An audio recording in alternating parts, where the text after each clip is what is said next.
Lecture कौन सा?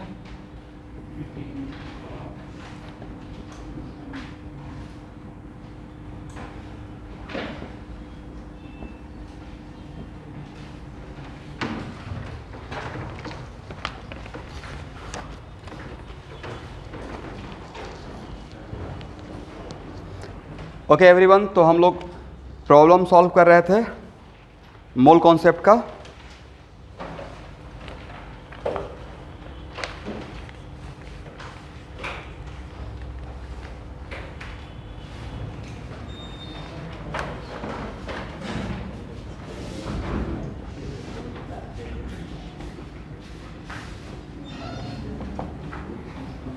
Exercise 6। But exercise 6 को समझ करने से पहले एक रिएक्शन देख लीजिए।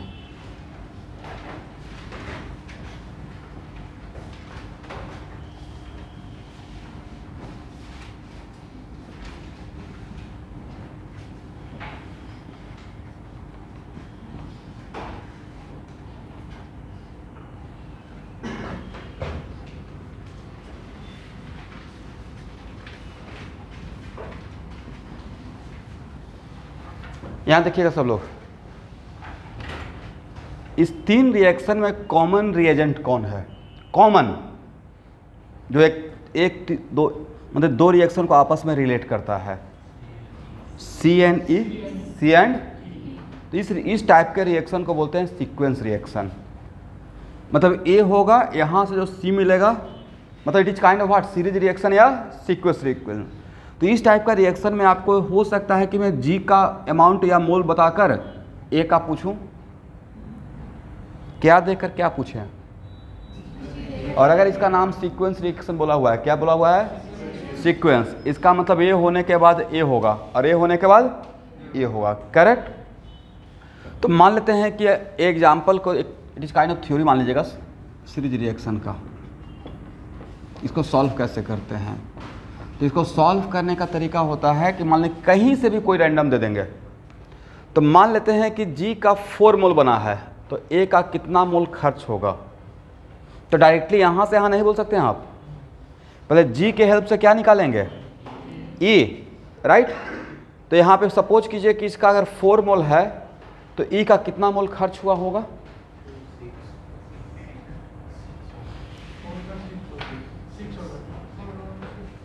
ओके, इसका 6 मोल खर्च हुआ होगा, राइट। तो वही 6 मोल तो यहाँ बना होगा, क्योंकि यहाँ के बाद ये हो रहा है, राइट। तो क्या इसका मतलब यहाँ का मोल और यहाँ का मोल डिफरेंट रहेगा, सेम रहेगा? कोफिशिएंट तो अलग है इस रिएक्शन के लिए, डिफरेंट रिएक्शन के लिए कोफिशिएंट डिफरेंट हो सकता है बैलेंस करने में, राइट।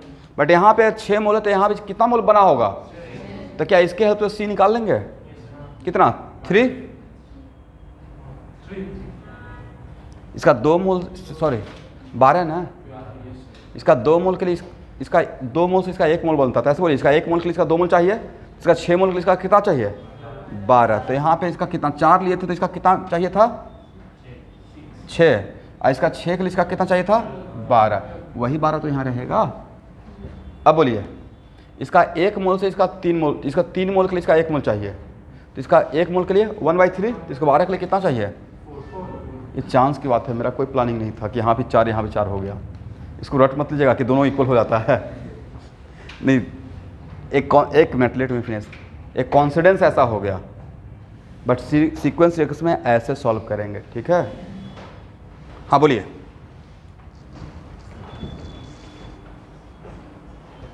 एक मिनट, बहुत बढ़िया क्वेश्चन पूछ रहे हैं कि सर इसको पीओएसी से होगा या नहीं होगा? पीओएसी से मान लेते हैं कि यहाँ पे पोटेशियम है। आप लोग भी ऐसे पूछ सकते हैं बीच में, कहीं पे कन्फ्यूजन हो, जैसे इनका एक दिमाग में, जो ऑनलाइन स्टूडेंट के दिमाग में पीओएसी से हो सकता है नहीं हो सकता है, वो तो सबसे शानदार रहता, बेस्ट रहता, डायरेक्ट यहाँ से यहाँ। बट मान लेते हैं कि यहाँ पोटेशियम है, करेक्ट। बट यहाँ से सी बना, करेक्ट ना। बट यहाँ का पोटेशियम, जैसे यहाँ पे तो सिर्फ एक कंपाउंड दिखाए हैं ना, हो सकता है कि यहाँ पे एक और कंपाउंड 2H दिखा देते हैं, करेक्ट। और यहाँ का कुछ पोटेशियम इसमें चला जाए, कुछ पोटेशियम यहाँ पे चला जाए, एग्री। इट माइट भी ऐसा हो सकता है ना भाई, लाइक KClO3 रहता है, राइट। तो KClO3 को अगर हीट करते हैं, KClO3 रहता है, यहाँ पे KCl प्लस या कुछ और बनता, तो यहाँ पे जो अगर पोटेशियम है इस कंपाउंड में, उसका सम ऑफ द पोटेशियम यहाँ, सम ऑफ द पोटेशियम यहाँ, तो जितना पोटेशियम यहाँ पे है उतना सारा एटम पोटेशियम का यहाँ पे आ पाया, या बीच रास्ते में किसी और के पास रह गया? तो क्या डायरेक्ट इसके वजह पीओच लगा सकते हैं? वो रिस्की रहेगा। बस आपका डाउट क्लियर हो गया। बट अगर आप डैम श्योर हैं कि नहीं यहाँ का कोई भी एटम, कोई एक खास एटम लाइक कार्बन, 100% वही कार्बन यहाँ पे है, अगर क्वेश्चन में मेंशन कर दिया गया, देन तो एक लाइन का क्वेश्चन हो जाएगा। इसके वजह क्या लगा देंगे? Carbon POC। बट वो श्योर रहेंगे तब तो, बट श्योर नहीं है। आपको लग रहा है कि यहाँ का जिस एटम के बारे में आप सोच रहे हैं POC, जिस एटम में, किसी एटम पे तो POC लगाएंगे, और जिस एटम पे हम लोग सोच रहे हैं कि POC अप्लाई करें, वो एटम के बारे में अगर थोड़ा डाउट है, कोई बीच रास्ते में किसी और के पास बचा हुआ रह गया है, तो कैसे लगा सकते हैं? फिर नहीं लगा सकते हैं। तो बेस्ट क्या रहेगा सीक्वेंस रिएक्शन को बनाने का कि 1 by 1 इसके हेल्प से कॉमन किसका निकाल रहे हैं? Common reagent, right. इसके हेल्प से फिर ए निकाल लेंगे, फिर इसके हेल्प से ए निकाल लेंगे। थ्योरी समझ में आ गया? ओके।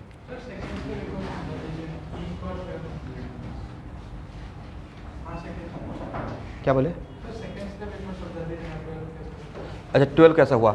इसका 1 मोल के लिए इसका 2 मोल चाहिए। इसका 1 मोल कोफिशिएंट कितना 1 है ना, इसका 1 मोल के लिए इसका 2 मोल, तो इसका 6 मोल बना था, तो कितना चाहिए था?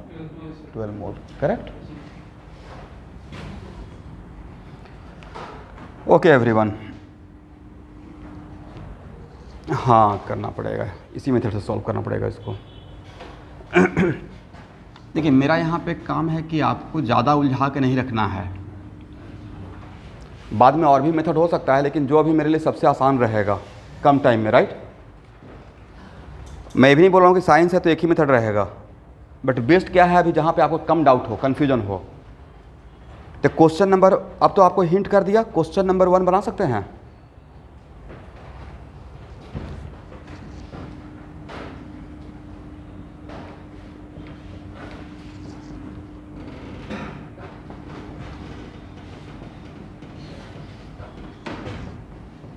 बट उसके लिए रिएक्शन शुड बी बैलेंस। अगर मोल मेथड से सीक्वेंस वाइज सॉल्व करते हैं तो रिएक्शन शुड बी बैलेंस।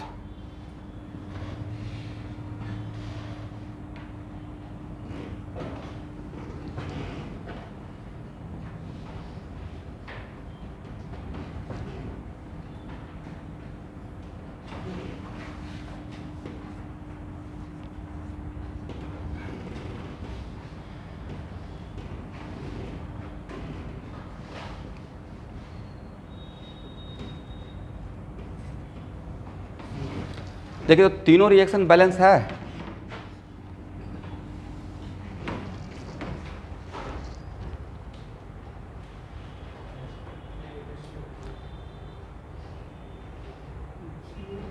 आपको एक बार क्रॉस चेक करना है कि मोल मेथड सॉल्व करने के लिए सबसे पहले हम लोग को रिएक्शन शुड बी बैलेंस। क्या तीनों रिएक्शन मेरा दिया हुआ बैलेंस है? ओके। और किसका मास दिया हुआ है? यहां देखिएगा, इसका मास देकर इसका मास पूछ रहे हैं, करेक्ट ना? किसका मास दिया है, क्या किसका पूछ रहे हैं? तो मान लेते हैं कि इसका नंबर ऑफ मोल N1 है। बाद में हम लोग N1 का वैल्यू पुट कर देंगे डायरेक्ट। तो इसका यहां देखिएगा, लेट अस सपोज, क्योंकि आपको नोन सिर्फ N1 है और N1 इक्वल टू व्हाट, कुछ दिया हुआ है ना amount, how much gram, 50 by molecular weight of KClO4 लिख सकते हैं। मतलब N1 मेरे हाथ में है, इज इट राइट? तब इसका 3 मोल के लिए 4 मोल चाहिए, तो इसका 1 मोल के लिए कितना, 4/3। इसका N1 के लिए कितना चाहिए, 4/3 N1। यहां तक आ गए? यही 4/3 N1 तो यहां पे रहेगा एवरीवन। अब चलिए इसका 1 मोल के लिए इसका 3 मोल चाहिए, तो इसका इतना मोल के लिए 3 से मल्टीप्लाई करेंगे। तो क्या 3 से मल्टीप्लाई करके डायरेक्ट लिख दें? Very good, 4N1। यहां तक समझ में आ गया सबको? अब चलिए ये जो है वही तो यहाँ पे है 4N1। इसका 1 के लिए इसका 1 चाहिए, इसका 4N1 के लिए इसका 4N1 चाहिए। थोड़ा भी लेंदी था, अगर आप यूनिटरी मेथड जानते हैं तो हाथों हाथ बन गया, राइट। अब भाई number of moles of Cl2 कितना 4n1 और n1 का वैल्यू आपके पास है कितना 4 into 50 by molecular weight of KClO4 बोल दिए। KClO4 का मॉलिकुलर वेट निकल जाएगा आप लोग से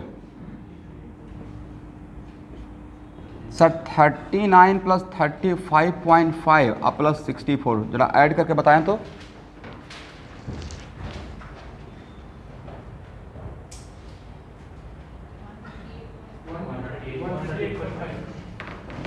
वेरी गुड, तो इसको लिख दे 138.5।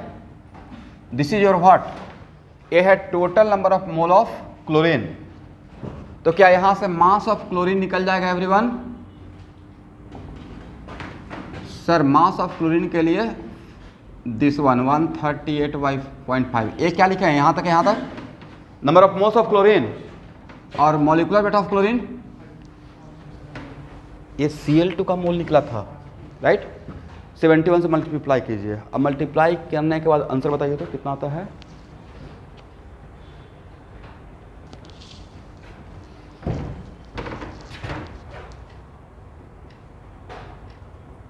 और आंसर भी ब्रैकेट में दिया हुआ है असाइनमेंट में, देखिए तो इतना ही है ना।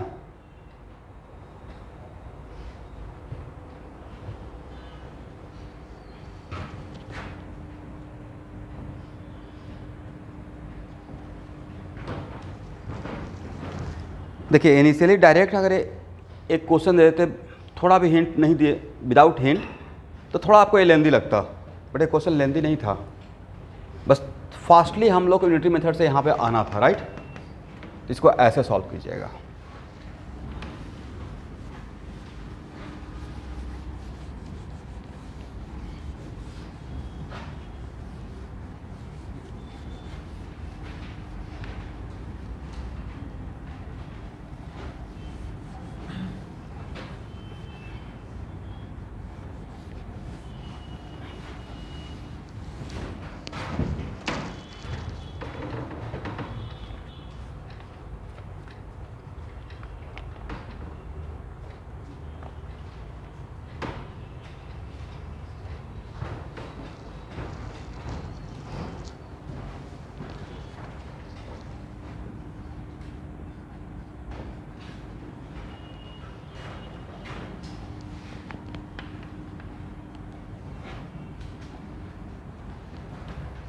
चलिए क्वेश्चन नंबर 2 सब लोग पढ़ेंगे।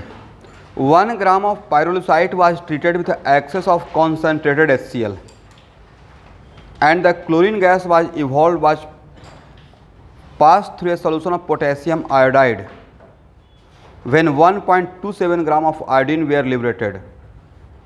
What was the percentage of MnO2 in the pyrolusite sample?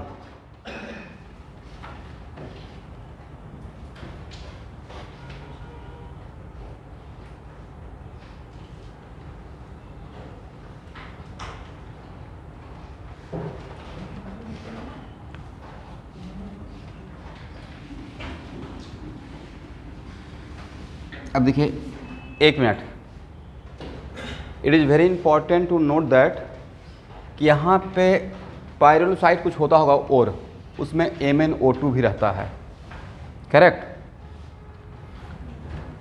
तो मास ऑफ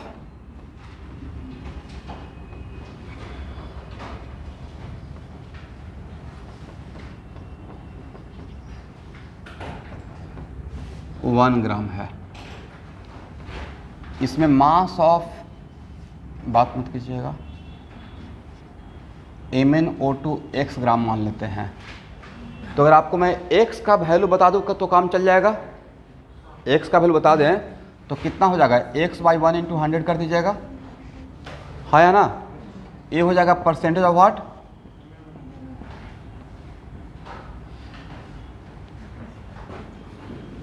एक मिनट यहाँ देखना है। ये एक क्वेश्चन बिल्कुल आपसे नहीं बनता जब तक कि आपको रिएक्शन, इनऑर्गेनिक केमिस्ट्री का रिएक्शन का आइडिया नहीं है। सर ये आइडिया आएगा कहाँ से? तो मैं जनरल इनऑर्गेनिक केमिस्ट्री पढ़ाता हूँ, उसे MnO2 का खासियत बताएंगे, और हेलोजन का आपका ग्रुप भी ये पढ़ना है, राइट। देखिए MnO2 कॉन्सनट्रेटेड HCl के साथ जब यूज करते हैं तो क्लोरीन गैस आउट होता है। सर कैसे? MnO ऐसे ब्रेक करता है। MnO2 break in form what?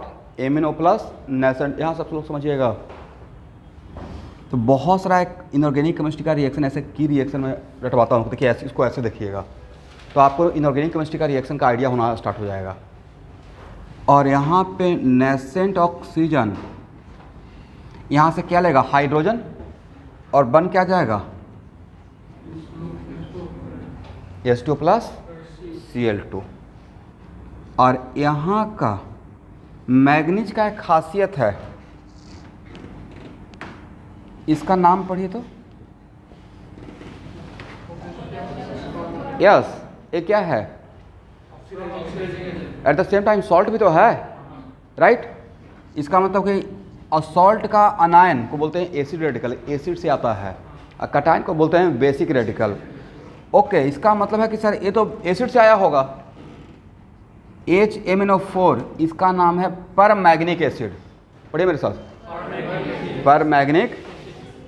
Okay, इसका मतलब है कि सर ये इस ऑक्साइड से बना होगा, +7 ऑक्सीडेशन स्टेट, Mn2O7। इसमें मैग्नीज का ऑक्सीडेशन स्टेट कितना? बट जनरली हम लोग के दिमाग में क्या रहता है कि मेटल का ऑक्साइड बेसिक नेचर में का होता है, राइट। बट मैग्नीज का खास ट्रांजिशन मेटल का कुछ ट्रांजिशन मेटल में कुछ ऐसा मेटल है जिसका lower oxidation state oxide, lower oxidation state का ऑक्साइड बेसिक होता है और हाइयर ऑक्सीडेशन स्टेट का ऑक्साइड एसिडिक होता है। उसमें वन ऑफ द एग्जाम्पल है मैग्नीज का। मैग्नीज ऑक्साइड +2 और यहाँ पे +7, इसका एसिडिक रहेगा। जब वाटर में डालिएगा तो सोल्यूशन बनेगा, और इसको वाटर में डालेंगे तो बेसिक बनेगा। ये इसका अनयूजुअल कैरेक्टर है। जस्ट तो सर इसको एम्फोटेरिक बोल दें तो सर एम्फोटेरिक बोलना अभी सही नहीं रहेगा। एम्फोटेरिक तो इसको बोलते हैं जिसमें ZNO सेम ऑक्सीडेशन स्टेट का, राइट। एसिडिक भी और इसमें में क्या है? डिफरेंट ऑक्सीडेशन स्टेट का, राइट। इसका मतलब ट्रांजिशन मेटल में जनरली ये बात क्रोमियम और मैग्नीज को माइंड में रखकर मैं बोल रहा हूँ, इन दो मेटल को। तो मैग्नीज का लोअर ऑक्सीडेशन स्टेट बेसिक रहेगा और हायर ऑक्सीडेशन स्टेट क्या रहेगा? एसिडिक रहेगा। मतलब इसको वाटर में डालेंगे तो ये बनेगा, बट ये this is called what? Permanganic acid. और इसके साथ अगर KOH को सोच लीजिएगा तो ये बन जाएगा पोटेशियम पर मैग्नेट। ओके, तो देखिए रिएक्शन को कैसे इनऑर्गेनिक केमिस्ट्री में तोड़कर सिखाता हूँ। अगर इसी रिएक्शन को मुझे तोड़कर आपको 100% समझा देना रहता, दस भाई एकदम बिल्कुल नहीं सर 100% समझ में आ गया, तो यहाँ तक समझ में आ गया। और MnO plus 2HCl becomes what? MnCl2 acid plus base becomes what? Salt plus water। और अब क्या करते? ऐड कर देते। इससे एक कैंसिल हो जाएगा, है या ना? इससे एक कैंसिल हो जाएगा, और कुछ कैंसिल होने का चांस है? ओवरऑल क्या मिला? 2HCl 4HCl, MnO2 plus 4HCl converted into what? MnCl2 plus 2H2O plus, देखिए तो बैलेंस है।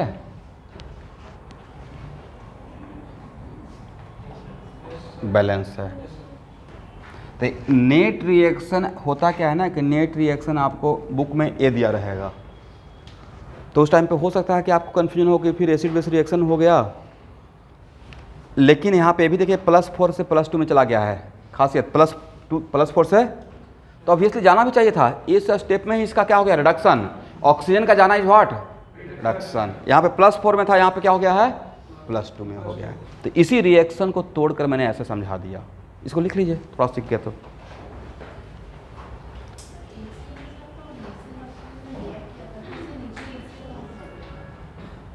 HC लिए हुए है ना, एक्स वहाँ पे क्वेश्चन में क्या है? Excess of HCl। एक्सेस मतलब यस, जितना आपको रिक्वायरमेंट है जो वहाँ पे रहेगा वो। तो यहाँ पे which one is the limiting reagent? MnO2। तो HCl हम लोग देखिए ये सब नहीं दिखाते, तब तो इसको बैलेंस करने के लिए आप ऐसा करते अगर मैं लिखता तो। इसी को मैं तोड़ कर आपको समझाया कि तो इनऑर्गेनिक केमिस्ट्री है, इसमें क्यों और कैसे नहीं चलता है, इसमें क्या चलता है आजकल। अगर ऐसा होता है मतलब ऐसा होता है, ठीक है। एक नया बात तो आज सीखे क्या, ओके MnO2 इज गुड ऑक्सीडाइजेंट, ऐसे ब्रेक करता है। इसके जगह पर अगर PbO2 भी रहता था उसका सेम पैटर्न रहता है, PbO plus nascent oxygen, right.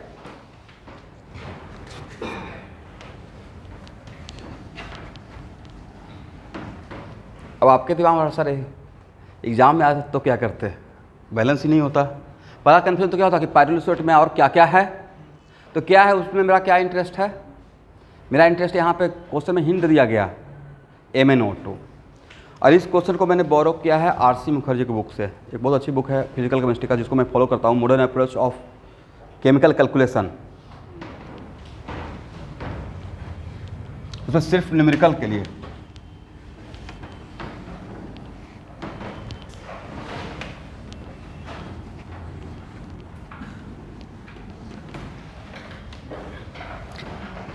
चलिए स्टूडेंट, ओके अब यहाँ देखिएगा MnO2 plus 4HCl converted into MnCl2 plus 2H2O plus Cl2। ये मेरा इक्वेशन हो गया फर्स्ट। उसके बाद क्या बोला गया है, Cl2 is passing through what, Ki, yes. तो Cl2 is very good oxidising agent, Cl2 is very good oxidising agent. ये क्या करेगा, यहाँ से आयोडीन को ऑक्सीडाइज कर देगा I माइनस को, अब बन जाएगा 2KCl प्लस I2। और कुछ भी है आगे, चलते। ये सीक्वेंस रिएक्शन है, यहाँ देखिएगा। तो this is example of what, sequence reaction. दोनों रिएक्शन हम लोग को जानना पड़ेगा। तो क्या I2 के हेल्प से Cl2 निकाल लेंगे और Cl2 के हेल्प से क्या MnO2 निकाल लेंगे। अब तो बैलेंस है दोनों, both reaction are what, balance. तो यहाँ पे इसका कितना ग्राम है, 1.27 ग्राम। तो ग्राम को बाद में देखेंगे, पहले इसका मान लेते हैं कि number of moles N1। Iodine का मॉलिक्यूलर वेट कितना होता है, आयोडीन का मॉलिक्यूलर वेट, आयोडीन का मॉलिक्यूलर वेट 127 है। 1.27 डिवाइड बाई 127 कितना रहेगा, 1/100, 1/100। ये वैल्यू निकल गया है। बोलिए इसका एक मोल के लिए इसका कितना मोल चाहिए, ये तो इतना आसान है भाई। इसका 1 मोल के लिए N1, राइट। इसका 1 मोल के लिए इसका कितना चाहिए, 1 मोल, इसका भी कितना है लीजिए। तो number of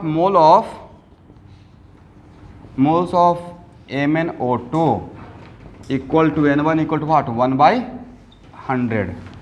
then mass of MnO2 1/100 into MnO2 का मोलर मास, Mn का दिया हुआ है 55 डेटा में, और O2 तो कितना हो जाएगा, मॉलिक्यूलर वेट ऑफ MnO2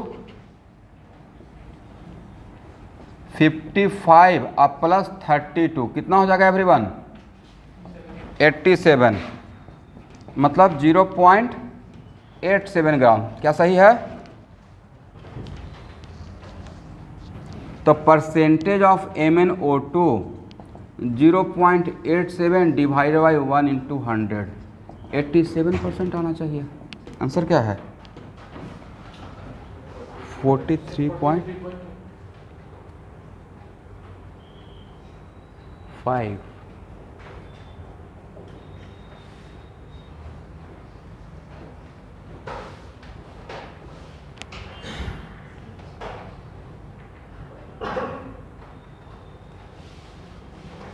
कहाँ पे मिस्टेक हो गया,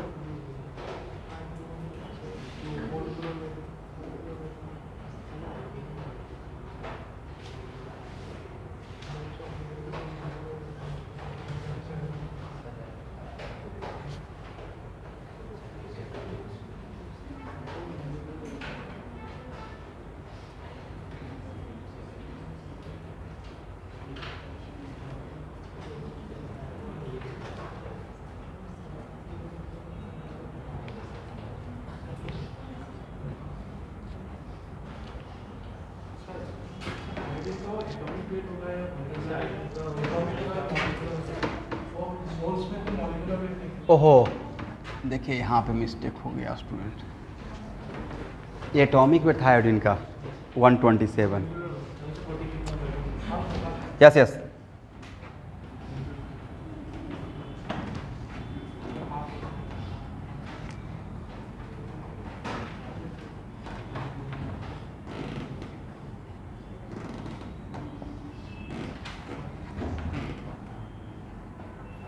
अब कितना हो जाएगा? थोड़ा सा मिस्टेक से देखते हैं, वो एटॉमिक वेट मैंने पुट कर दिया था, आयोडीन का तो मॉलिक्यूलर वेट था, राइट, यहाँ लेना था। ओके,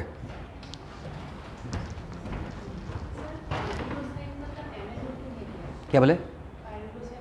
उसमें और भी कुछ है, 1 ग्राम में तो 1 ग्राम में पायरोलुसाइड मिला तो इतना ही ग्राम ना, तो पायरोलुसाइड गूगल में सर्च कर लीजिएगा क्या है। एक्चुअली मुझे उसमें इंटरेस्ट था भी नहीं, क्योंकि यहाँ बोला गया 1 gram of pyrolusite was treated with excess of this and the chlorine gas evolved, what was the percentage of MnO2। Last line का लैंग्वेज से ही पता चल रहा है कि अपार्ट फ्रॉम लास्ट लाइन का लैंग्वेज से अपार्ट फ्रॉम MnO2 और भी कुछ कंपोजिशन रहा होगा, वो कंपोजिशन नहीं पता है, बट लेकिन क्वेश्चन के हिंट से ही पता चल गया कि शायद, और इसमें कुछ जब पायरोलुसाइड का यहाँ पे कंपोजिशन दिया हुआ ही नहीं है तो MnO2 ही कॉन्सेंट्रेटेड HCl के साथ रिएक्ट करेगा, और प्लस थोड़ा अगर इसको रिएक्शन को देखे रहेंगे, जैसे इसलिए दैट्स वाई मैंने इसको तोड़ के बताया कि MnO2 is a good oxidising agent. इसको जब कॉन्सेंट्रेटेड HCl के साथ ट्रीट करते हैं, इसका खासियत था, तो वो क्लोरीन गैस को इवॉल्व करेगा अकॉर्डिंग टू दिस रिएक्शन, ठीक है। नहीं तो इसमें और भी जो कुछ रहेगा वो अगर ऑक्सीडाइजिंग एजेंट रहेगा तो इवॉल्व कर सकता था, इसका मतलब है कि तो वो उतना रहता तो फिजिकल केमिस्ट्री में वो हिंट दिया जाता। मतलब ये आपका यहाँ पे इस क्वेश्चन में थोड़ा सा IQ लेवल भी चेक हो गया कि आपको बस MnO2 के बारे में कौन ध्यान लगाना है और किसी के बारे में नहीं सोचना है, अदरवाइज कैसे पता चलेगा। लेकिन आपको टास्क देख रहे हैं गूगल करना है, but the composition of pyrolusite, but उसमें और भी कुछ रहेगा तो वो कॉन्सेंट्रेटेड HCl के साथ रिएक्ट करके शायद क्लोरीन गैस इवॉल्व नहीं करेगा। चलिए, तो ये क्वेश्चन खास बन जाता है इस कॉन्सेप्ट के लिए, मतलब ये रिएक्शन आना पड़ेगा और साथ में रिएक्शन, और ये दोनों मिलाकर कौन सा रिएक्शन हो गया? Sequence reaction, series reaction.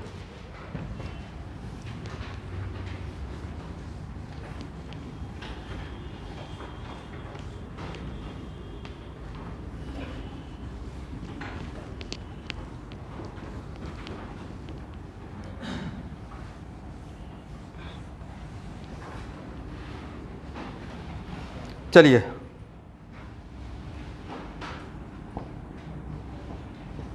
Question number 3 पढ़िए। Calculate how much of fluorine will be consume to produce 1 kg of CF2 whole N, right.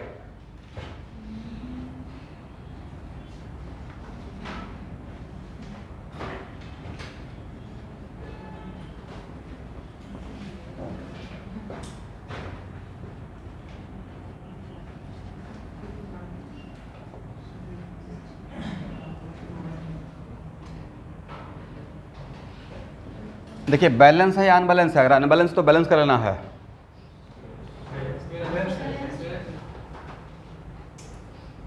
Balance है।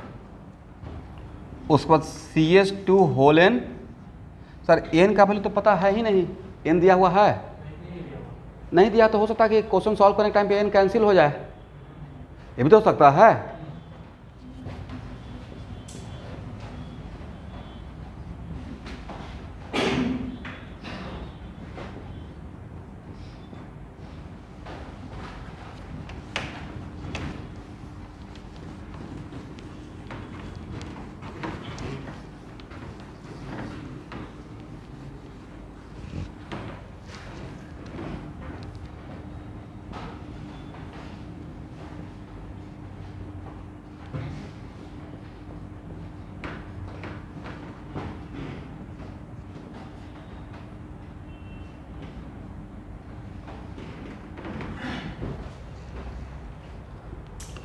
चलिए स्टूडेंट,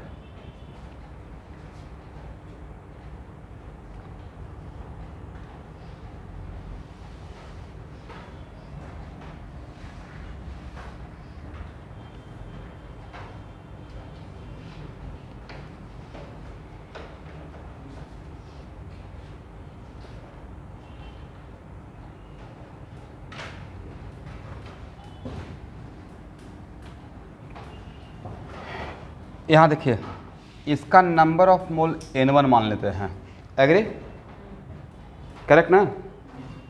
ये भी बैलेंस है, यहाँ देखिएगा फ्लोरीन बैलेंस है या नहीं बैलेंस है, यहाँ पे कितना फ्लोरीन है, राइट। इस तरफ देखिए तो 2N 4N 8N 12N, मतलब फ्लोरीन क्या है, एवरीथिंग इज बैलेंस्ड, राइट। बोले इसका कोफिशिएंट कितना 1 ना, तो इसका 1 से कितना मिल रहा है, 1 से 4N, करेक्ट। N1 से कितना, क्या इतना लिख सकते हैं भाई, ये कोफिशिएंट है, राइट, 2 3 4 के जैसा, तो पढ़ेंगे ना, इसका 1 के लिए इसका 4N चाहिए, इसका N1 के लिए कितना चाहिए, ओके। और ये है क्या दिस वन, जितना ये यहाँ पे रहेगा वही तो इतना यहाँ पे रहेगा, एग्री। अब यहाँ देखिए, इसका 2 मोल से इसका कितना मोल चाहिए, फ्लोरीन चाहिए था, नॉट दिस F2, इसका 2 मोल के लिए इसका 1 मोल, तो इसका 1 मोल के लिए इसका हाफ मोल, तो इसका इतना के लिए यस, तो मान लेते हैं इसका नाम N2 बोलते हैं, तो N2 के लिए क्या लिख सकते हैं 4N N1/2, 2 के लिए 1 चाहिए, तो इसका 1 के लिए हाफ चाहिए, तो इतना के लिए कितना चाहिए, half into this one 2N N1, correct.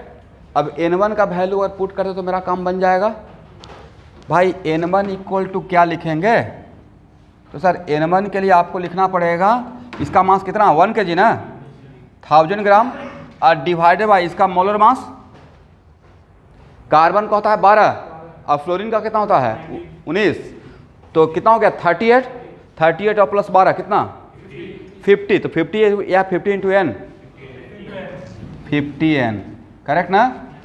N1 का वैल्यू पुट कर दीजिए, तो 2N इंटू 1000/50N, देखिए N और N कैंसिल हो गया, तो कितना बचा 2000/5, कितना 400,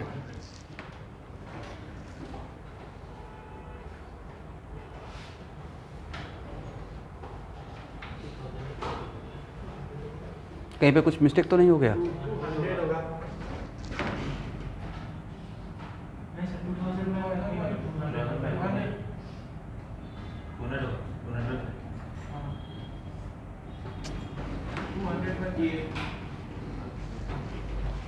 फोर्टी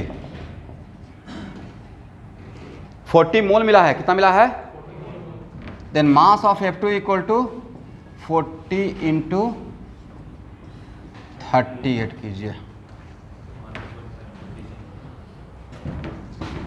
1520 ग्राम, मतलब 1.52 kg।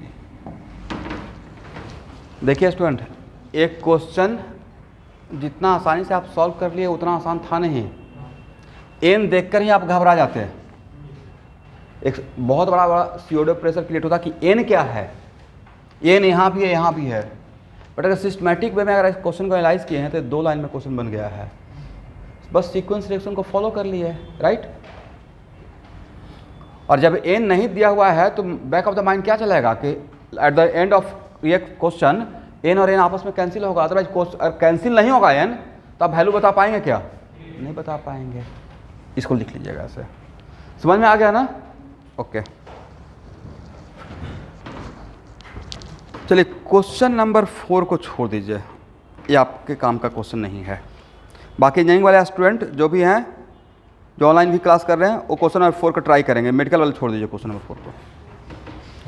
इतना क्वेश्चन तो मैं सॉल्व कर रहा हूँ, ये खुद से ट्राई कीजिए। क्या बोले,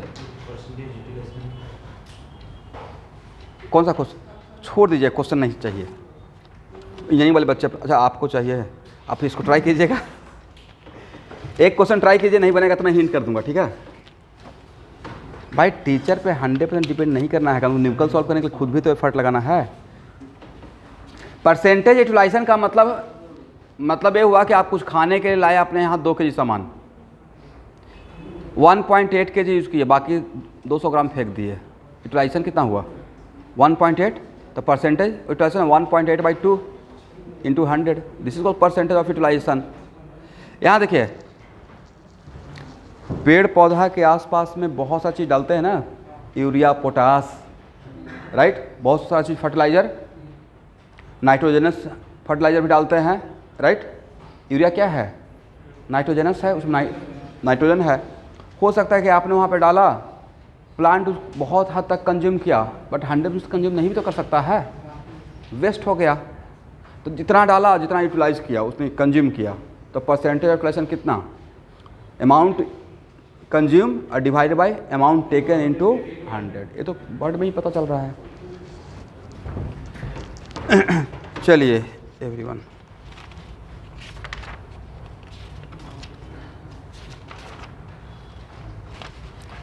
अब लिखिएगा परसेंटेज, हेडिंग बनाइए, new topic, percentage labelling of oleum. लिख रहा हूँ।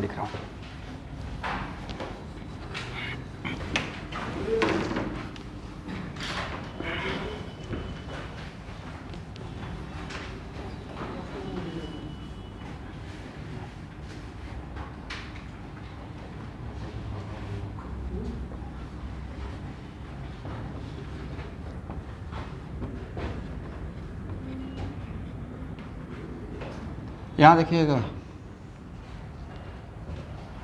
ओलियम किसे बोलते हैं? आपको एक लॉ पढ़ना है सीपी में, हेनरी लॉ, नाम सुने हैं? हेनरी लॉ किसके लिए है? सॉफ्ट ड्रिंक तो पीते हैं, कोल्ड ड्रिंक ओपन करते हैं तो देखते हैं कुछ गैस आउट होता है, लिक्विड में गैस का मिक्सचर, लिक्विड प्लस गैस का सॉल्यूशन, राइट, वही उसी का लिए तो है हेनरी लॉ, राइट। ओलियम भी सेम है, कॉन्सनट्रेटेड H2SO4, कॉन्सनट्रेटेड अब प्लस SO3, तो ओलियम के लिए आप बोल सकते हैं कॉन्सनट्रेटेड नहीं, pure H2SO4, not a single drop of water, not a single drop of, pure H2SO4 plus SO3 becomes what? Formula क्या बनेगा? इसका मतलब है कि oleum is the example of mixture of what? Liquid plus gas, correct ना? Formula दोनों को मिलाकर क्या बनेगा? H2O7, H2O7, this is oleum.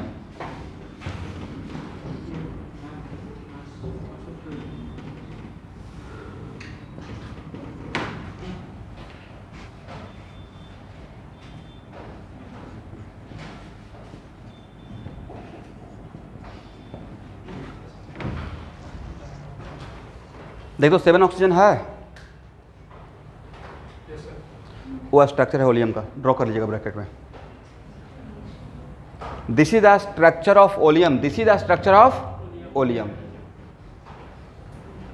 अब एक मिनट ध्यान से सुनिएगा, अभी के ज़माने में पता नहीं आता है या नहीं आता है, आज से 20 साल पहले मिल्क का ड्राई पाउडर आता था, अमूल का, अभी वो आता है, ओके, यस। तो अभी के ज़माने में तो बहुत एडवांस हो गई ना टेक्नोलॉजी, कि अभी तब ताज़ा का खरीदिएगा तो 1 महीना तक चलते रहेगा, बिना फ्रिज में रखे हुए। लोग उसमें कुछ केमिकल मिलाते हैं, दैट्स व्हाई ख़राब नहीं हो पाता है, बस पैक रहना चाहिए, ओपन कर दिए तो ख़राब हो जाएगा, अगर एयर टाइट रहेगा तो ख़राब, मतलब 2-2 महीने तक चल जाता है, 3-3 महीने तक चल जाता है, हालांकि उसका एक्सपायरी डेट कम रहता है, बट फिर भी चलता है। पहले के ज़माने में तो इतना रेफ्रिजरेशन नहीं था, हाई टेक 30 ईयर्स पहले कहाँ था ये सब, राइट। पानी को ठंडा करना रहता था तो नीचे बालू डाल कर, पानी डाल कर उसको घड़ा रखते थे, समथिंग लाइक दैट, जो नेचुरल आर्टिफ कर सकते हैं।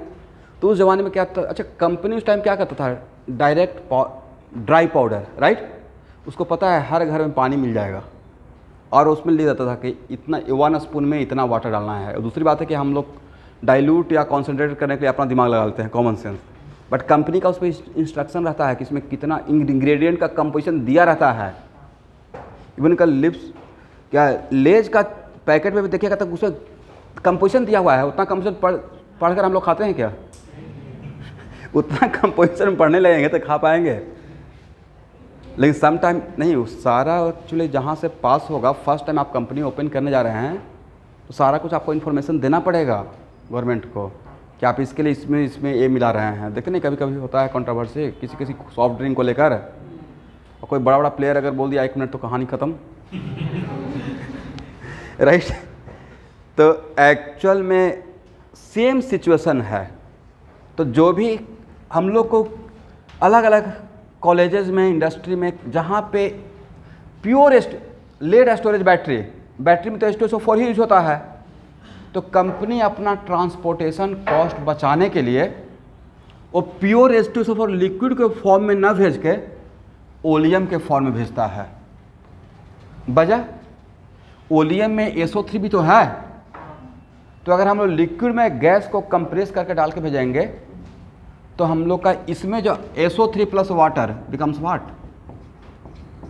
1:1 लेंगे तो H2SO4, इसका कॉस्ट तो बच जाएगा। और जैसा रिक्वायरमेंट रहेगा उसमें उतना हम लोग वाटर मिलाकर प्योर H2SO4 बनाते रहेंगे। करेक्ट। तो एक्चुअल में कंपनी वहाँ से क्या भेजता है, प्योर H2SO4 नहीं भेजता, लिक्विड फॉर्म में नहीं, ओलियम के फॉर्म में। कुछ उसमें H2SO4 रहेगा, प्योर गैस भी नहीं भेजता है, कुछ प्रॉब्लम होगा।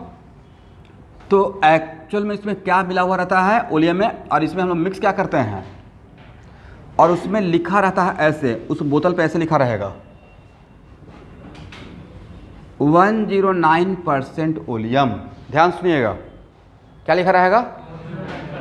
तो ये जो 118% या 109% ऑफ ओलियम, अब आपके दिमाग में आएगा तो परसेंटेज तो सर ऑलवेज 100 तक होता है, बट उनका अपना एक टेक्निकल टर्म है। पर आईसी को बोलते हैं लेवलिंग, लेवल लिखा रहता है ना, लेवल कुछ कर क्या रहता है बोतल पे, राइट। तो परसेंटेज ऑफ वॉल्यूम अगर 109% है तो वहाँ पे वो समझाए हुए रहते हैं कि 109% का मतलब है कि 100 ग्राम, कितना ग्राम, 100 ग्राम वॉल्यूम में 9 ग्राम पानी मिलाना है। How much? 109% का मतलब क्या कि 109% का मतलब है कि 100 ग्राम ओलियम लेना है, उसमें कितना ग्राम वाटर मिलाना है। यस। तो 100 ग्राम ओलियम से प्योर H2SO4 कितना बनेगा, 109 ग्राम। कॉमन सेंस की बात हुआ ना कि 100 ग्राम ओलियम लिए और उसमें क्या मिलाना है, 9 ग्राम वाटर बनाना है, मिलाना है। तो 100 + 9 कितना, conservation of mass 109 gram. But 109 ग्राम क्या बनेगा, yes, pure H2SO4 not diluted. तो सर वो जो 9 ग्राम जो वाटर मिलाएंगे वो किसके साथ जाकर रिएक्ट करेगा, SO3 के साथ, राइट। क्योंकि oleum is the combination of what, H2SO4 plus SO3। H2SO4 तो ऑलरेडी बना हुआ है, ये तो फार्मूला जस्ट आपको समझने के लिए लिखवा दिया, राइट। बट H2SO4 तो प्योर बना हुआ है ना, तो क्या इसको दोबारा बनाने का रिक्वायरमेंट है क्या। तो जो वाटर आपने मिक्स किया वो किसके साथ रिएक्ट करेगा, यस, SO3 के साथ रिएक्ट किया। यही इसका नॉलेज था डेप्थ का। इसका मतलब जितना भी हम लोग, लेकिन सर 109% दिया हुआ है, इसमें लेट अस सपोज हम लोग 9 ग्राम के जगह पे 15 ग्राम वाटर मिला दिए, तो भाई 6 ग्राम वाटर आपने ज़्यादा मिला दिया, तो क्या प्योर H2SO4 रहेगा या थोड़ा डाइल्यूट हो गया, डाइल्यूट हो गया, राइट। अगर 118% रहता, इसका मतलब 118% अगर लेबलिंग पे लिखा रहता, मतलब 100 ग्राम में कितना ग्राम वाटर मिलाना है, 18 ग्राम। और वो 18 ग्राम किससे रिएक्ट करेगा, तो एक्चुअल में 118% देकर अब आपसे पूछा जाता कि इसमें H2SO4 और SO3 का कंपोजिशन क्या है, नहीं समझे, ये दे दिया, करेक्ट। और तब मैं किसका कंपोजिशन पूछ रहा हूँ, ओलियम में H2SO4 एंड कैसे निकलेगा। तो सर इसका मतलब है कि 100 ग्राम ओलियम में, यहाँ पहले चीज़ों को मैं लिखवा दूंगा, लैंग्वेज दे दूंगा, इसको लिखना नहीं है, कितना ग्राम वाटर मिलाना है, ओके। और वो 18 ग्राम वाटर किससे रिएक्ट करेगा, वेरी गुड। तो वाटर का कितना हुआ, 18 ग्राम ना, अब बैलेंस है, इसका कितना मोल, 1 मोल। तो 1 मोल के लिए कितना मोल, 1 मोल। 1 मोल के लिए कोफिशिएंट से देख लिए, और 1 मोल का मतलब इसका कितना मास, मोलर मास 80 ग्राम होता है इसका, राइट। इसका मतलब है कि 80 ग्राम SO3 था। कितना ग्राम SO3 था? और वॉल्यूम कितना दिए थे? तो 100 ग्राम में 80 ग्राम SO3 है, तो बाकी H2SO4 कितना ग्राम रहा होगा? 20 ग्राम। तो कंपोजिशन पता चल गया, 20%, 80%, 20% है। ये पूरा खिचड़ी हो गया नहीं? एक्चुअली इतना आसान है इसलिए खिचड़ी हो गया।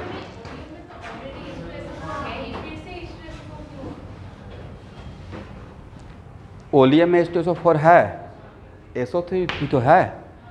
जहाँ पे यूज़ करना है वहाँ पे SO3 नहीं भेजना है। जिस चीज़ में यूज़ करना है उसमें मुझे SO3 नहीं रखना है, वहाँ पे प्योर क्या रखना है? बोलिए मेरे साथ, volume is the combination of what? But जहाँ पे यूज़ करना है वहाँ पे SO3, तो क्या करेंगे? इसको भी इसमें कन्वर्ट कर देंगे by mixing what? Yes, by mixing. By पहले लिख लीजिए आप लोग, मैं पॉइंट वाइज लिखवा देता हूँ, ना तो फिर से खिचड़ी हो जाएगा। बोल रहे हैं खिचड़ी हो गया। ओके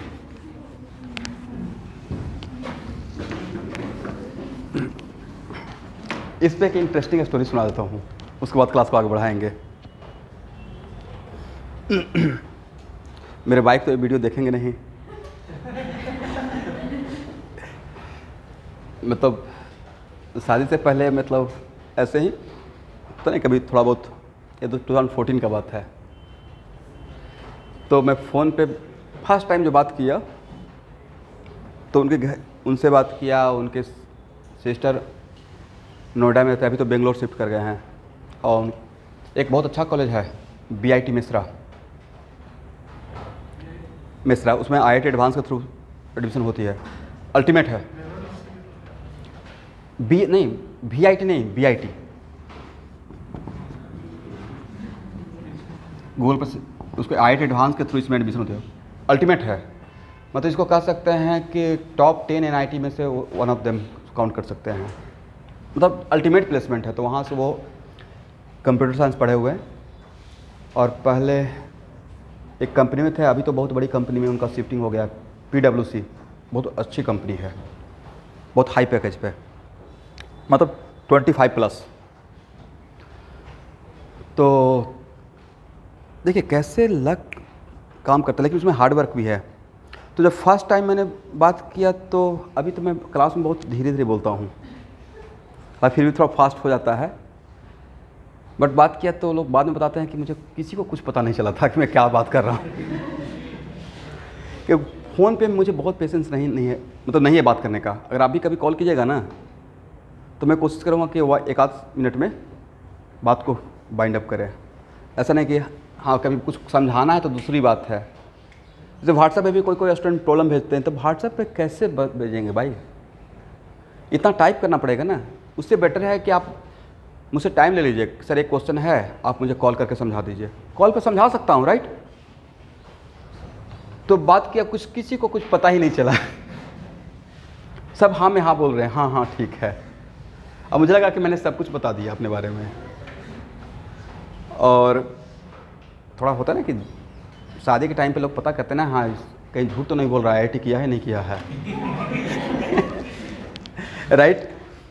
हालांकि वैसे उतना जांच पड़ताल नहीं हुआ था, लेकिन होता भी तो IIT गुवाहाटी भेज देते, पूरा देकर एड्रेस, इस रूम में रहते थे, मेरा रोल नंबर है, पता करके आ जाइए, बहुत है।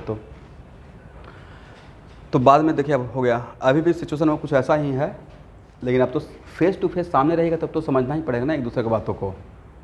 अब वहाँ से पे काम चल जाता है इनिशियल। अब पढ़ाने के टाइम पे थोड़ा थोड़ा अपने आप का, अपने स्पीड को कम किया हूँ बोलने का।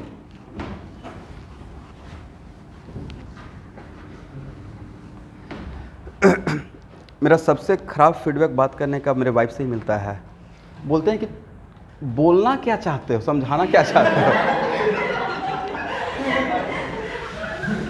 मतलब जब भी बात करते हैं ना, कोई मैटर चल रहा है, राइट, तो मैं सोचता हूँ कि मतलब ठीक है मैंने समझा दिया। मैं मतलब बच्चों को तो मैं समझा देता हूँ, केमिस्ट्री फिजिक्स जो भी रहता है बहुत एकदम तोड़ तोड़ के चीज़ों को सिस्टमेटिक। इसका मतलब है कि आप गुड लिसनर नहीं हो। होता ना किसी को सुनने का कैपेसिटी भी नहीं होता है, वो भी जल्दी में रहता है जितना जल्दी बात ख़त्म हो। और वर्किंग लोग को और भी है, हम दोनों वर्किंग हैं, राइट।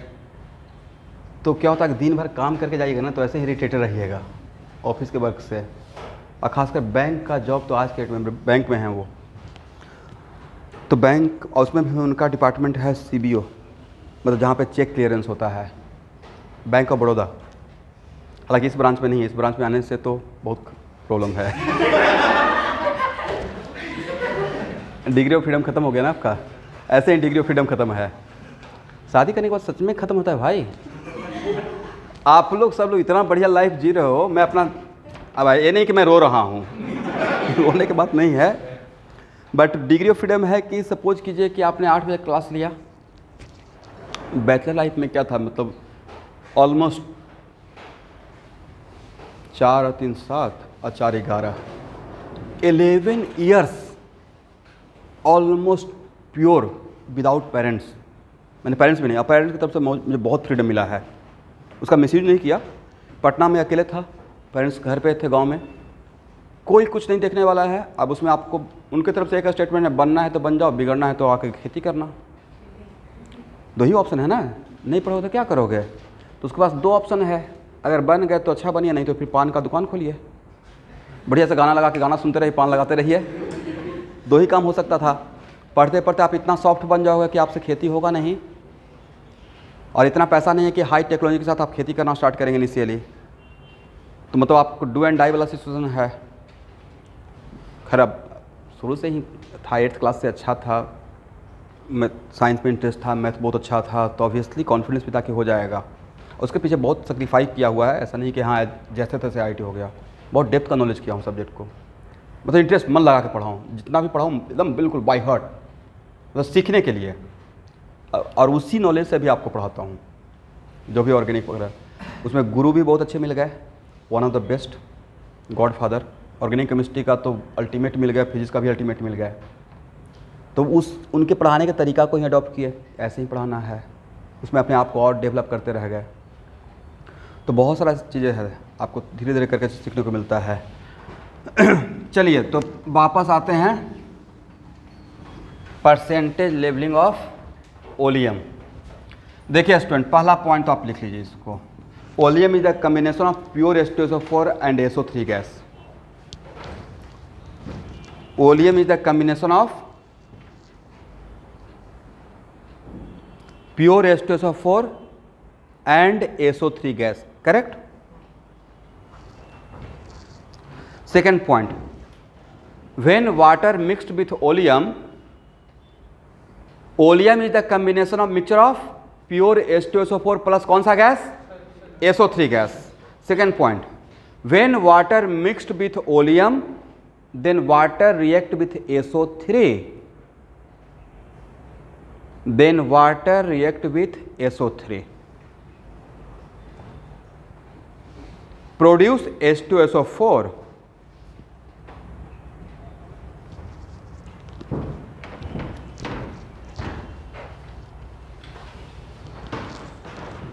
अब third point,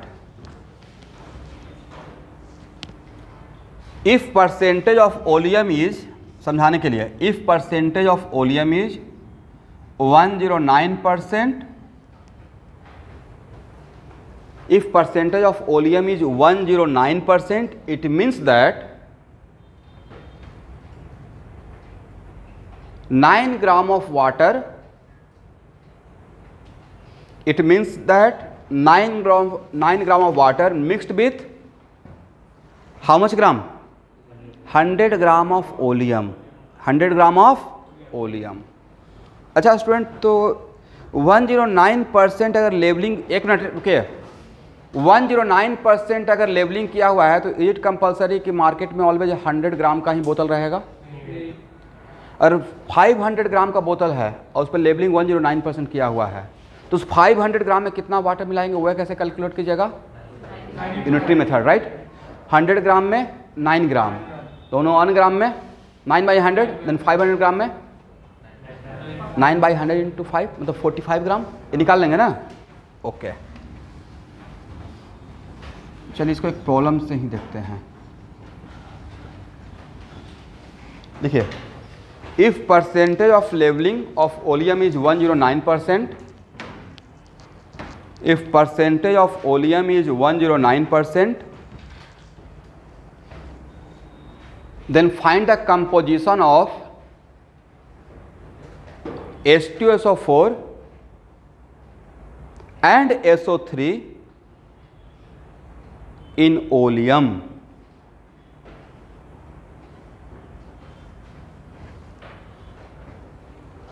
Then find the composition of H2SO4 and SO3 in what? जब जो ओलियम हम लोग खरीदे हैं मार्केट से, राइट? एक मिनट ध्यान से देखिए। तो let mass of oleum percentage निकालने के लिए, कंपोजिशन निकालने के लिए जनरली 100 ग्राम ही लेते हैं।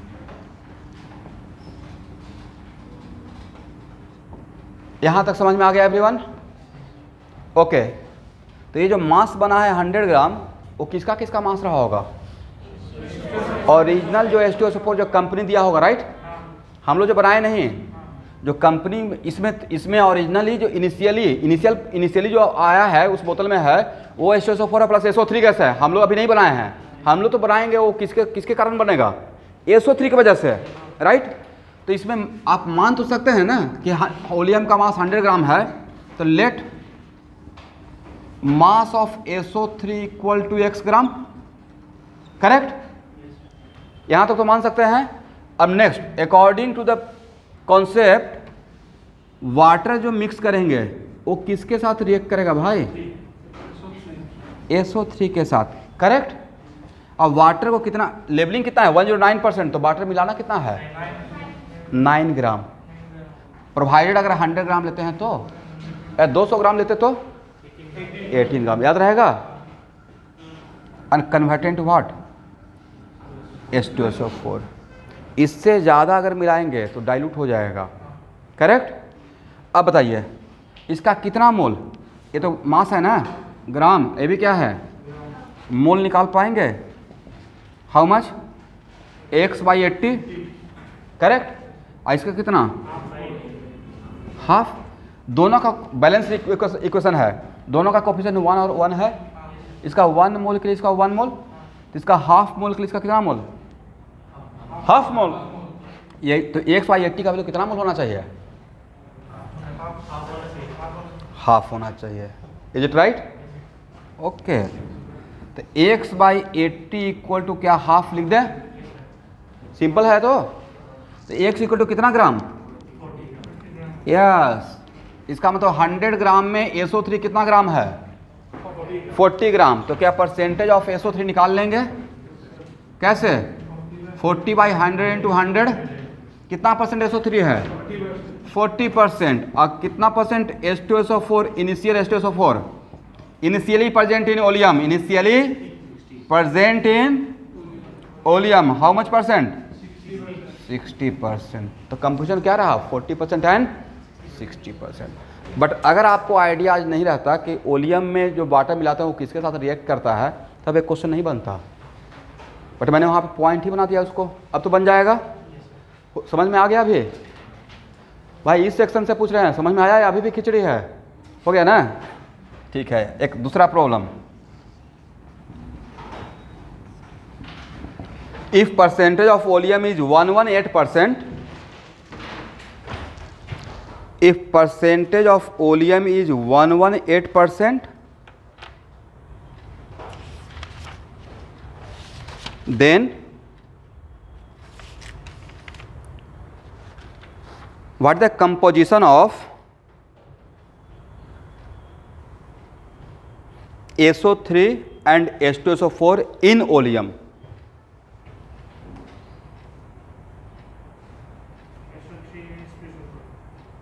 Yes.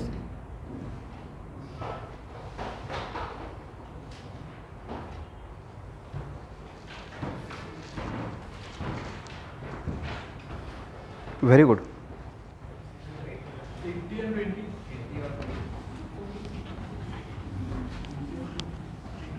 इसको ऐसे ही कीजिएगा ना, मास ऑफ ओलियम ले लीजिएगा 100 ग्राम, हाँ या ना?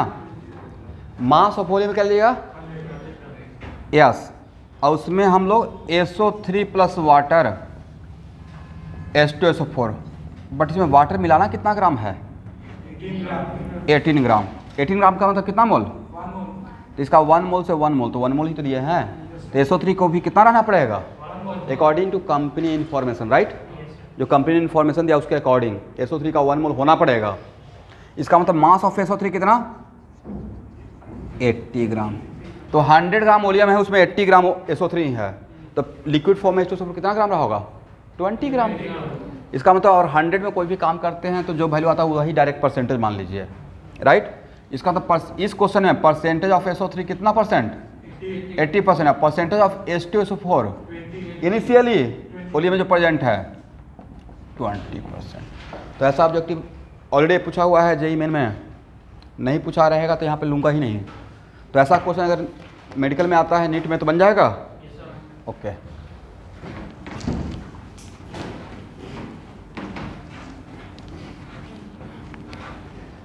चलिए एक और problem. If percentage of oleum is 127%, if percentage of oleum, percentage labelling लिखिएगा, if percentage labelling of oleum is 127%, find the composition of SO3 and H2SO4 in oleum. कौन सबसे फास्ट बनाते हैं?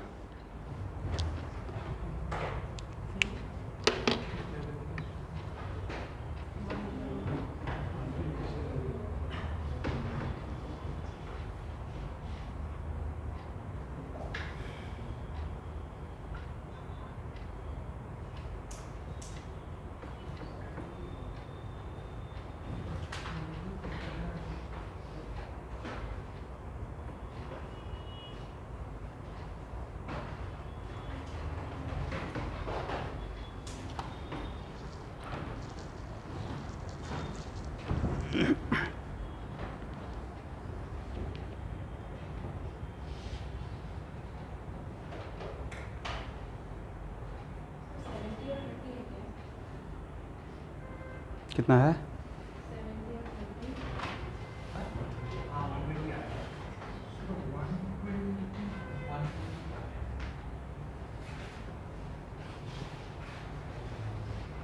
क्या आंसर है? कुछ तो सॉल्व करने के लिए माने होंगे if and but. What the mass of volume taken और मास ऑफ SO3 कितना आया?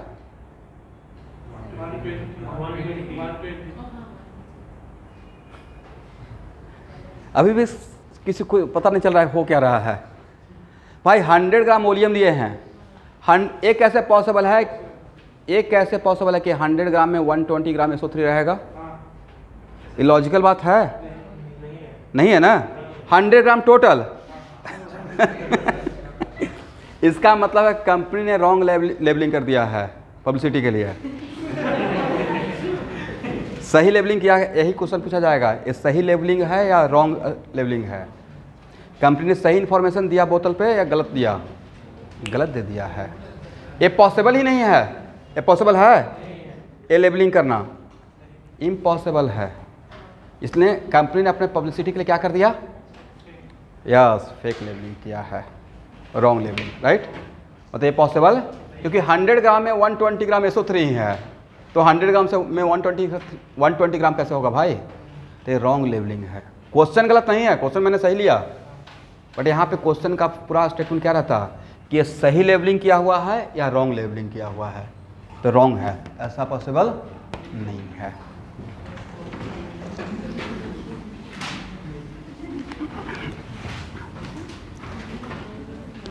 आप लोग क्वेश्चन का थीम तो समझ में आ गया ना? तो आंसर क्या लिखिएगा? Wrong labelling, it is not possible. ठीक है,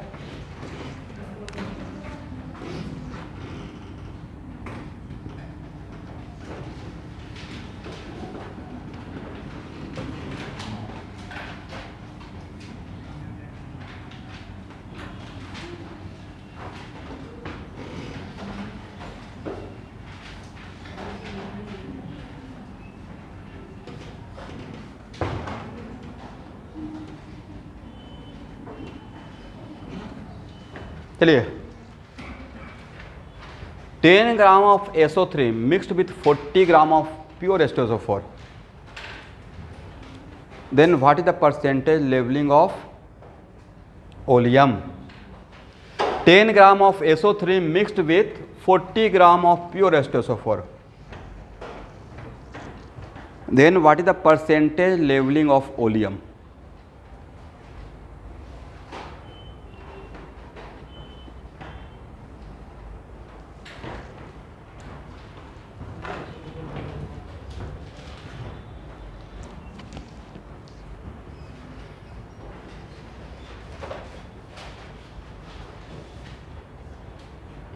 गलत है, मैं ऑनलाइन भी बात करते रहता हूँ।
बटा कमा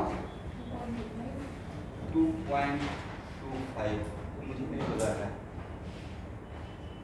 एक minute, percentage labelling of oleum के लिए कंपनी का इंस्ट्रक्शन कितना ग्राम ओलियम लेना था? 100 ग्राम। 100 ग्राम में जितना ग्राम वाटर मिलाइएगा उतना ही 100 में जोड़कर उसका लेवलिंग लिखेंगे, राइट। 109% का मतलब 100 ग्राम में 9 ग्राम वाटर मिलाना है। तो परसेंटेज लेवलिंग ऑफ ओलियम कितना ग्राम वाटर में डिफाइन किया गया है? कितना ग्राम ओलियम के लिए? 100 ग्राम डिफरेंस दिया गया है, राइट। तो आप लोग जो आंसर बता रहे हैं वो 50 ग्राम का बता रहे हैं। ओके एवरीवन, याद रखें तो एक मिनट, 10 ग्राम SO3 और 40 ग्राम प्योर H2SO4, तो मास ऑफ ओलियम कितना हो गया? 50 ग्राम। तो 50 ग्राम ओलियम में कितना ग्राम SO3? 10 ग्राम। तो 100 ग्राम ओलियम में कितना ग्राम SO3? यस। तो ओलियम कितना बनाना था? 100 ग्राम के लिए लेवलिंग करेंगे ना। कंपनी का 109% का मतलब आप क्या समझते हैं भाई? 100 ग्राम ओलियम में 9 ग्राम वाटर, राइट। तो ऑलवेज लेवलिंग के लिए एक रेफरेंस पैमाना तैयार किया गया कि 100 ग्राम ओलियम में जितना ग्राम वाटर मिलाएंगे वो उसका लेवलिंग रहेगा। 50 ग्राम डिफरेंस दिया गया है 100 ग्राम। तो 50 अभी मिक्सचर तो 50 ग्राम का ही बना है। तो हम लोग क्या करेंगे, उसको 100 ग्राम ओलियम को में कन्वर्ट करेंगे। क्या बोलता है? This plus this equal to कितना ग्राम? तो 50 ग्राम ओलियम में how much gram of? 10 gram of SO3। Then 100 gram oleum रहता तो यस, करेक्ट। इसका मतलब 50 gram this plus this oleum contain कितना ग्राम? 10 gram of SO3। समझ रहे हैं ना कि मैं 100 ग्राम क्यों बनाना चाह रहा हूं? इसलिए 1 ग्राम ओलियम रहता तो 10 ग्राम बाई 15, देन 100 ग्राम रहेगा तो 10 ग्राम बाई 50 इंटू व्हाट 100, कितना ग्राम है? 103। इसका मतलब है if mass of oleum is 100 gram then mass of SO3 कितना ग्राम? 20 ग्राम। और वाटर इसमें कितना मिक्स करेगा वो कौन डिसाइड करेगा? SO3। बहुत लॉजिकल बात था। H2SO4 ये 20 ग्राम है, मतलब कितना मोल? ये मास है, ये क्या है? मास को मोल में कन्वर्ट कर सकते हैं ना। SO3 का मोलर मास कितना होता है? 80। तो 20/80 1/4, इसका 1 मोल के लिए 1 मोल, इसका 1/4 मोल के लिए वाटर का तो कितना चाहिए? Mole of water equal to what 1/4, then mass of water equal to कितना? 1/4 into 18, हाउ मच? 4 पॉइंट। इसका मतलब है कि 100 ग्राम वॉल्यूम में कितना ग्राम वाटर मिक्स करना पड़ेगा? 4.5 ग्राम। तो लेवलिंग परसेंटेज लेवलिंग क्या रहेगा? यस 100 प्लस 4.5, इतना परसेंटेज इतना रहेगा। क्वेश्चन सॉल्यूशन समझ में आ गया है?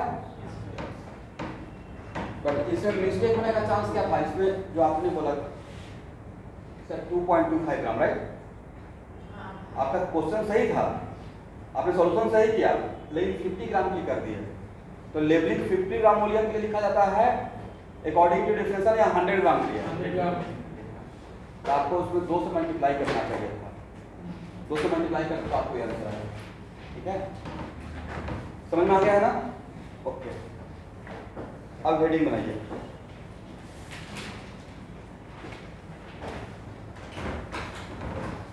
Empirical molecular formula.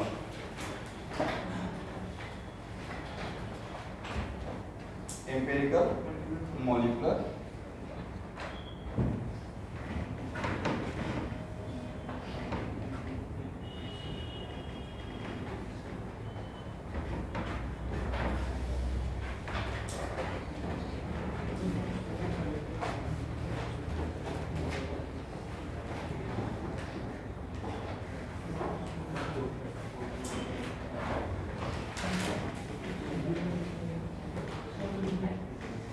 यहाँ देखना है। इस टॉपिक को स्टार्ट करने से पहले यहाँ देखिए, एक एग्जाम्पल लेते हैं। अगर अमोनिया में परसेंटेज ऑफ नाइट्रोजन पूछा जाए, कैसे निकालिएगा? 25% of nitrogen in ammonia according to mass. अब यही बोल देते हैं अकॉर्डिंग टू, हालांकि इस सेंटेंस में ये बात था अकॉर्डिंग टू मास। तो भाई इसका मॉलिक्यूलर वेट कितना? 17 ग्राम में कितना ग्राम नाइट्रोजन है? 14/17 into 100। ठीक है,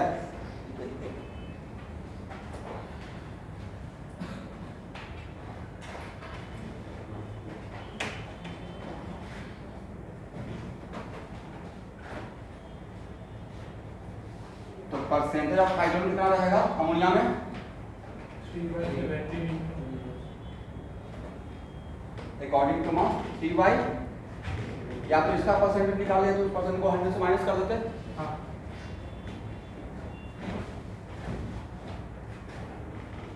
एक और एग्जाम्पल लेते हैं।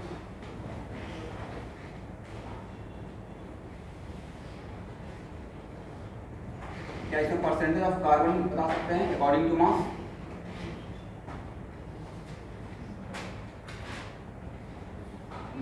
इसका क्या करेंगे? मोलर मास से निकालेंगे। तो 24 और डिवाइड बाय इसका मोलर वेट कितना? 32 और प्लस 66। परसेंटेज ऑफ ऑक्सीजन बता सकते हैं 32/62 into 100, और परसेंटेज ऑफ हाइड्रोजन बता सकते हैं बोला कीजिए भाई, क्या प्रॉब्लम है? 6/62।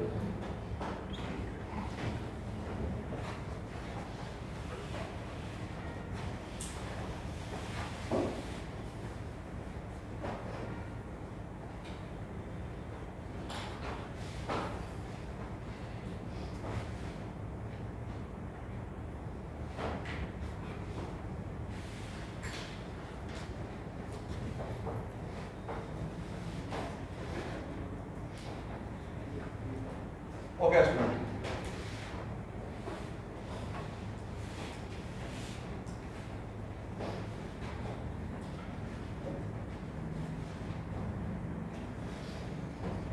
Molecular formula and empirical formula में क्या डिफरेंस है?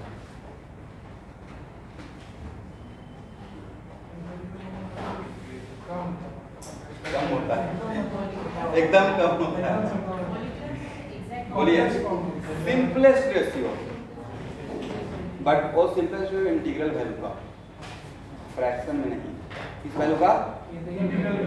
क्या एम्पिरिकल फार्मूला, सॉरी कुछ स्टूडेंट बोल रहे होंगे। Hello everyone, sorry sorry sorry, आप मेरी आवाज़ सुन रहे थे क्या? ओह, एक्चुअली मैं पीछे मूव कर रहा था, देख रहा था, तो ओके, अभी सुनाई पड़ रहा है? एम्पेरिकल फार्मूला क्या किसी भी मॉलिक्यूल में एग्जैक्ट नंबर ऑफ एटम किसी पार्टिकुलर एलिमेंट का बताएगा? नहीं बताएगा। आज स्टार्ट नहीं करने जा रहे हैं, आज थोड़ा सा इंट्रोडक्शन देके छोड़ देते हैं। It is very important to note that अगर किसी प्रॉब्लम को किसी भी कंपाउंड का मॉलिक्यूलर फार्मूला फाइंड आउट करना है या किसी भी कंपाउंड का एम्पिरिकल फार्मूला फाइंड आउट करना है, क्या उसको पीओसी सॉल्व करेंगे तो एम्पिरिकल फार्मूला मिलेगा?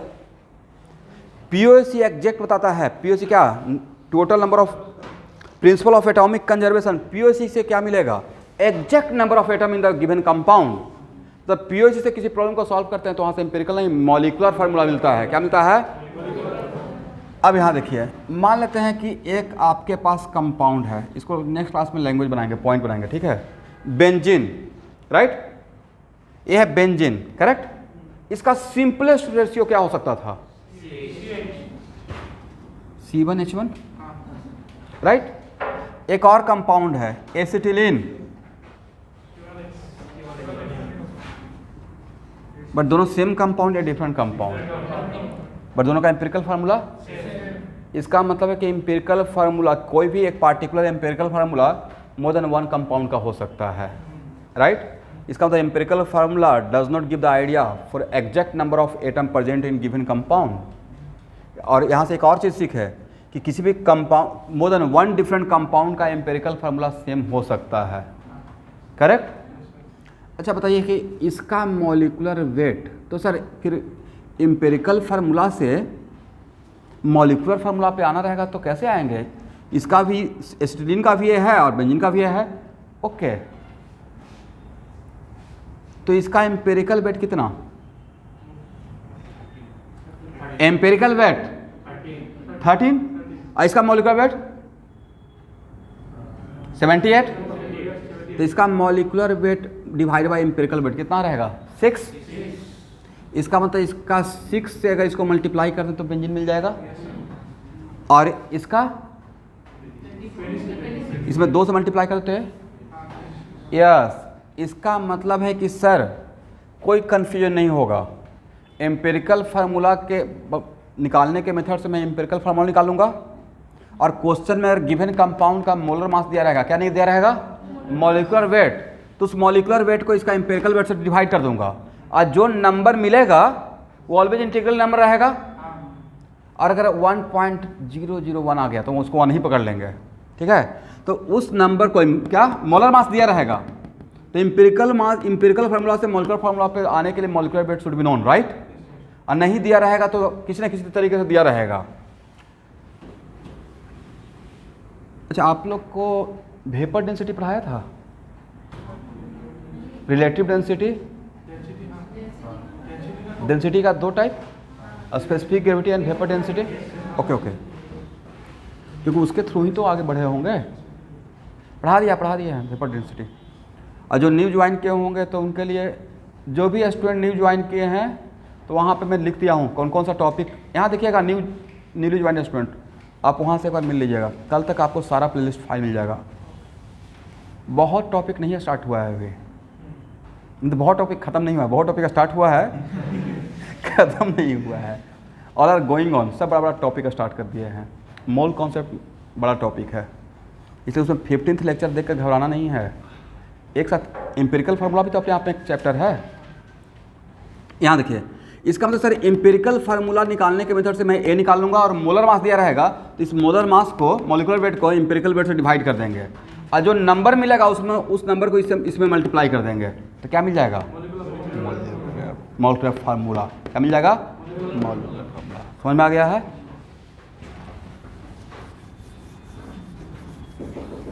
तो यहाँ से नेक्स्ट क्लास आज के इतना ही रख दीजिए। नेक्स्ट क्लास पढ़ेंगे हम लोग एम्पिरिकल मॉलिक्यूलर फार्मूला। और ये असाइनमेंट लेकर आइएगा, इसी में एम्पिरिकल मॉलिक्यूलर फार्मूला का प्रॉब्लम है, ठीक है? ये असाइनमेंट ये तो यहाँ पे है।